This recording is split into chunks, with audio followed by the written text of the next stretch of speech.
Have I got news for all of you people out there that are considering permaculture, preparedness, practical living as a lifestyle? Over the next 3 days, we are going to show you all of the footage that we got, all of it, except for the stuff that we have specifically for Patreon.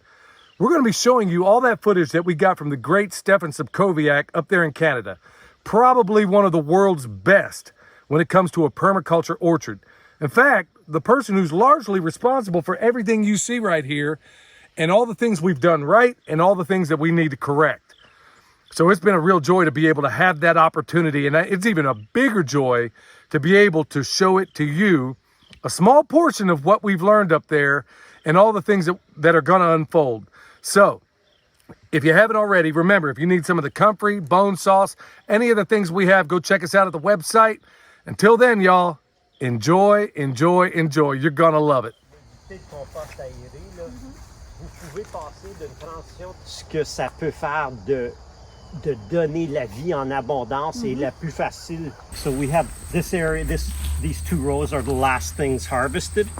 And the reason is, all season long, people will drive by and see there's fruit on the trees.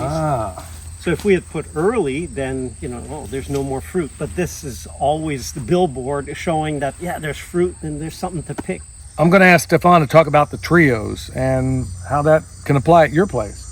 Yeah, it really is such a simple, it's not my idea. I just adopted it from Mollison's book. But the way I set it up for the orchard, which we used to have this as a monoculture organic orchard, which I'd never do again.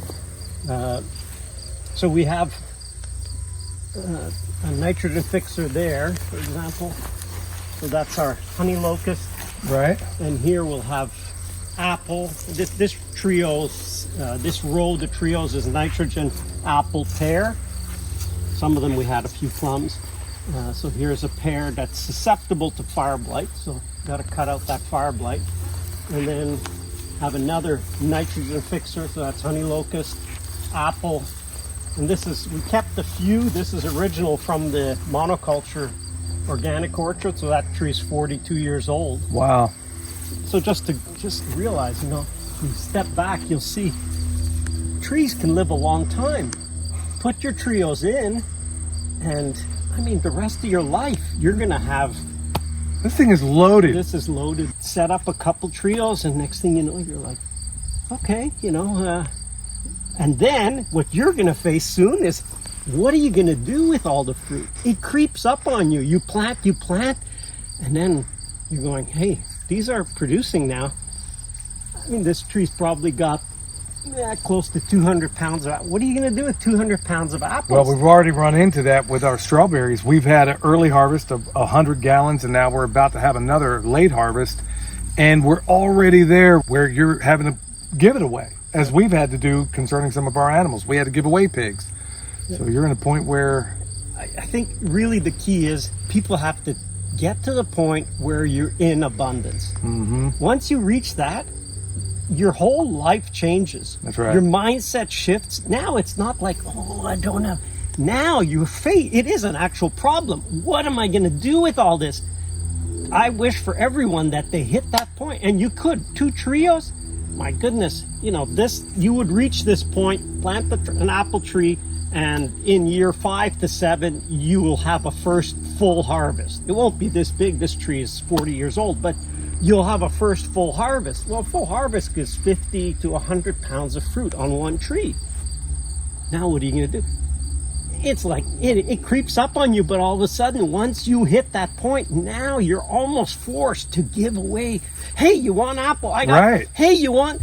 And the best thing is when you exhaust your family and friends. Now you have to go to people who at a distance, but. We could have this. Imagine if all our parks are like Exactly. That's what I'm getting at. That's the part that floors me, is that it doesn't have to be this scarcity that the powers that shouldn't be tell us that it is, because I'm looking at it with my own 2 eyes, and I can't even get over the abundance. Just watching a big dragonfly. See, he's cruising on the tree. What's he cruising? He's looking for any fly, any flying insect. He'll pick it off. It's amazing. I'm looking at this area, just in the little spot that we've seen so far, teeming with every activity imaginable, whether it's insects, birds. And then I noticed also, I'm looking right behind us through these trees. I'm not sure we can pick it up.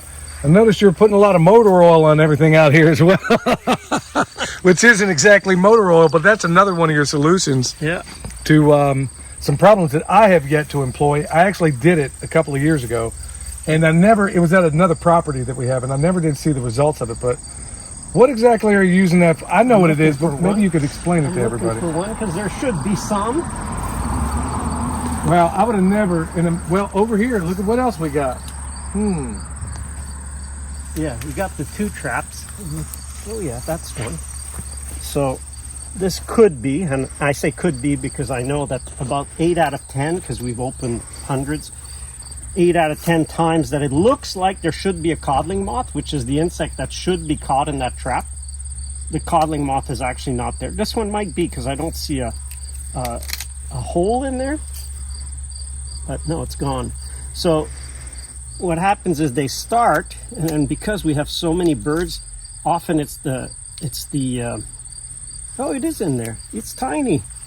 Look at that. He's a tiny little codling moth. Let me just, this is the only one, and that's a second generation because he's small. And we get about, there's many hundreds, so we get about 3 to 5% damage even with the traps.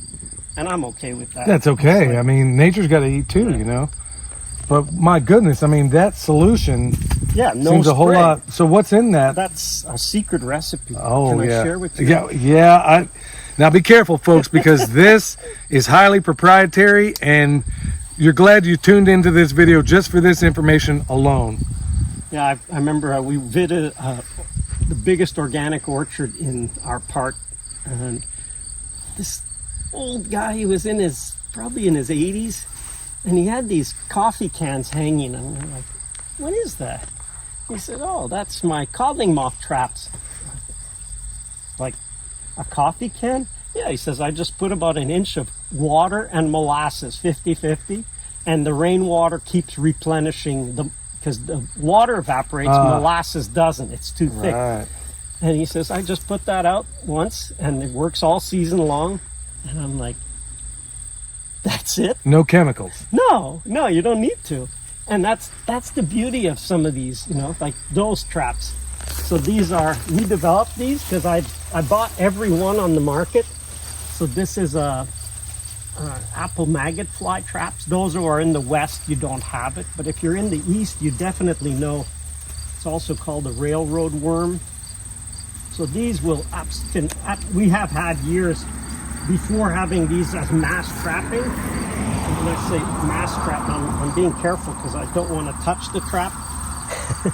So these are a plexiglass sheet, and we put these, it's a stick-on vinyl, or we used to paint them. This is just simpler. And then we coat it with one layer of saran. And then we paint it on with tree tanglefoot. And that is sticky stuff. Like, it's sticky. Tree tanglefoot. Yep. And so you put it on. What happens is the insect, this is put on the end of June in our parts. So the fly is coming, and we try to put it on the upwind side because they'll smell that there's apples coming, and they'll head for it, and they just see red. And you ever notice this color combination? Red on yellow? I see. I'm sure you've seen it driving along the highways. Yeah. What is it? The big arches there? Yeah. The big M. So that is, in graphic arts, it's known as the biggest contrast you can get, and it's not by chance that it's a red M on a yellow-black background, because it pops. Like, I could look and see 150 feet down the road, and I'll see the trap. I had no idea. So the insect, the same. They're coming, and they see it from far, and they head right for it. It hasn't been a huge year this year, so it does catch a few other incidentals. I don't see one on here even. But if they're coming for it, they do get caught. On a big tree, we could put 2. We're just putting 1 per trio. So 1 trap per trio and 1 codling moth trap per trio. And that's it. No spray needed. I love anything where it's no spray, because if we start spraying, you're on the treadmill. You're on that hamster wheel. Get off the hamster wheel. And in our reductionistic Western thinking, we're not even realizing that we're killing all the other soil food web that benefits.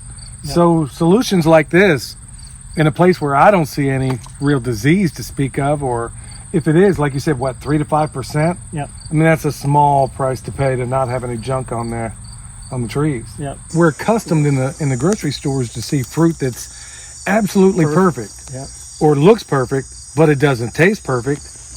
And it's probably not perfect when you know that most apples were picked probably a year prior to when you see it in the grocery store. Well, this would have been a low year, but I think they recommended, and this is very low, they probably recommended 8 sprays this year. That's low. That's low. Oh, that's very low. Huh. Mostly for apples. On a normal year with normally a rain every 7 to 10 days, you would probably be looking at 20 sprays. And if it's a wet spring, there's years that it just fungicide, they would be putting 30 or more sprays. And we're eating this. And you got to realize, anything you put on the skin, I always makes me laugh when I see people, if you scrub it, it's going to be good. If I put something on your skin, well, how do those nicotine patches work? That's right. Because our skin is like skin. You put it on, it goes in. You put it on, it goes in. And even worse, if you concentrate it with juice. So these fruit juices, oh my goodness, I never they're thought about concentrating that. the juice. They're concentrating what was put on. I mean, certainly consider getting organic, or just grow your own. Like, you're willing to put up with a few things. So some of it, you cut it off. And it's like, it could be good for you, good. And Well, we wonder why we have this nonstop sickness when, we're hearing from one of the best out there, y'all, that they're spraying your stuff in the store that many times, which is killing the fungus, is killing the beneficial bacteria. It's all the wonderful beneficial things that are on there that should be in my gut are now in the bad things I didn't want in there are now in there. And then we wonder why we have so many autoimmune issues and all these other things when we could be out here growing our own, like you said, eating real food. I just saw it. You said fungus. Look at Oh that. my goodness.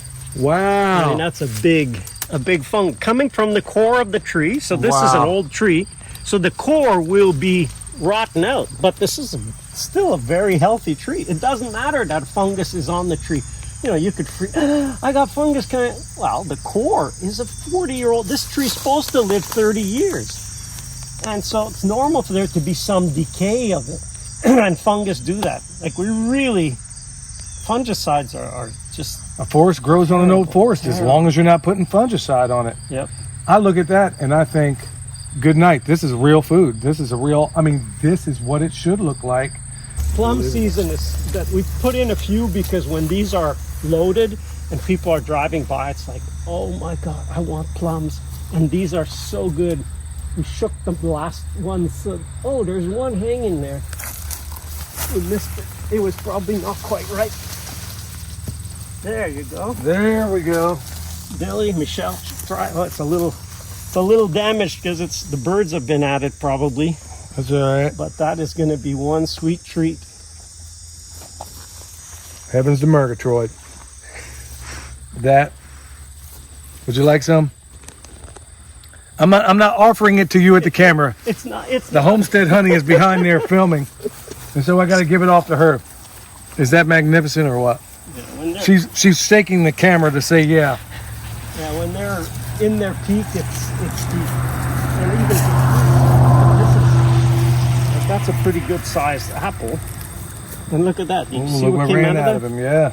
We like having those. Yeah, that's a good idea. So these are Alexander, named for Alexander the Great. This is a 1600s apple. Wow. So they've been around. So you can keep multiplying, not by seed, but this would have been grafted since the 1600s. But this is, actually they're kind of ready now. They're not in the best they're not in the row properly because they're kind of harvestable mid-September as opposed to October, but I did make mistakes on date. These are also really nice. Small here. What are we looking at here? Anjou pear. So this is one of the classic French pears, buttery when they're ripe. So, and it is nice to just pick and like just throw it on the ground. now how do you deal with that part of it? Because do you have anything like in certain permaculture settings, or I wouldn't say permaculture orchards because I've never seen anybody with anything even close to this. How would you deal with the things that are on the ground? Maybe you don't, but could someone else consider running animals through, like pigs or any number of things? Well, I'd be really careful because you don't want them to mess up everything else. But it's timing. So if we used to have 100 sheep running through here when it was an organic orchard, and sheep were great. Like if you just have a few trees and you could put sheep in once a month and then put them in just after you harvest, and they'll clean up everything. So that's a good strategy. We've used chickens, we've used ducks, we've used geese. Ducks they're not that big on So they're knocking out the pest cycle at the same time. Not only getting fed, but... And it's certainly a lot easier than us picking it. And we do pick some, because actually it's coming to deer hunting season. We're the only orchard around, so we get all kinds of deer hunters stopping, and sometimes we'll just give them a bag and say, here, it's $5, fill the bag, or you could buy it for 10, and it's like, they'll pick a bag and then they go, okay, I'm going to buy the rest. Because then they realize it is work to pick up the fruit. But even the deer are going to say, you know what, I'd rather eat this than that. Absolutely. Now, how do you deal with what people would call pests? Deer, do you have much deer? The fence. How about that? The fence is, but we happen to be away. We're in corn and soybean. Well, you got a lot of other things that deer with not your neighbors. Not a lot of forest right around. We have a little patch here, and we have deer. We see the tracks. They go around, but they won't jump that fence. Especially when they have neighbors that are kind of feeding them things they really, really, really want to eat. It's nice if you keep the deer out, then they don't know. So we've had one deer in here, and he just happened to come in. I guess the gate was open, and he came in. I was wondering what these were because they look very unusual to me. What are they and what do they do? This is actually the species of the rootstock. So this is Usurian pear, the hardiest pear you can grow. We're in cold zone.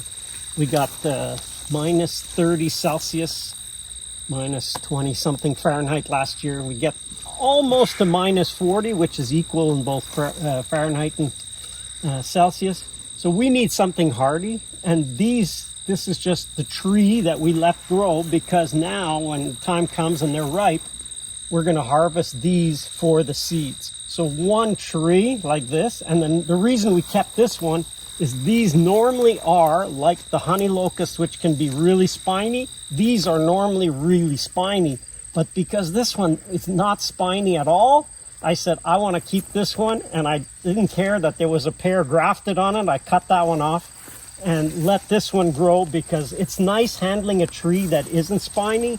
And if the seedlings from these seeds will also be spineless, then that's just easier to work with when we grow these rootstock, because this will be grown as a rootstock that then we can graft other pears on, and they'll be hardier. So that's the whole purpose. Sometimes it's a harvest to eat. I don't even know how these taste. Probably not very good. Okay, so you didn't use me as a... Go ahead. All right, I'll try it. Yeah, they're not ripe anyway. It's not bad. It doesn't taste like a pear at all. No. But it's not bad. I would eat this. I'm sure Michelle could make something pretty interesting out of it. When you have the choice, we do. we can. I'm so picky. I probably eat 10 apples a year, and I have over 1,000 trees. But to me, I can't eat it unless it's not even afternoon yet. It's just about noontime. The only time I'll eat an apple, it has to be in the sun. It has to be warmed for at least 2-3 hours. the apple has to be absolutely ripe, so that when I pick it, first thing I'll just smell it. If I can't smell it, I don't want to eat it. Like, it's got no aroma. It's got to smell like hot apple sauce. Wow. You know, it's been in the sun. You pick it and it's like, yeah, that one's got potential. And then I'll take a bite and, oh yeah, okay, that's pretty good. And I'll take 1 or 2 bites. It's like, so you're not shopping down to the Piggly Wiggly for your apples. No, I'm not. No, I'm very difficult. But that's what happens. So if you have 1 or 2 fruit trees, you'll quickly learn, you know what? It's not quite ready. I know, and I love to set the bar in people's mind. People come and pick, and they take a bite, and it's like, yeah. And then they hit one, and they go, oh my God, this... And I've ruined so many people. They come to me and they say, Stefan, what's going on? I said, you've ruined me. I can't eat a plum, especially for plums. They say, I can't buy plums anymore because when I try your plums, they set the bar so high of what a plum can be. Any other one, it's like, it's hard. Plums shouldn't be hard and crunchy, first of all. But your Syrian pears should. They can. They absolutely can. But this is grown for rootstock and for seed. Well, you know what? In a pinch, in a bind, for some of you preppers out there, forgive me for using the ER word, this might be one you want to consider depending on your location or something like it. Thank you so much, Stefan. Rootstock will be in abundance next year. Gotta love it.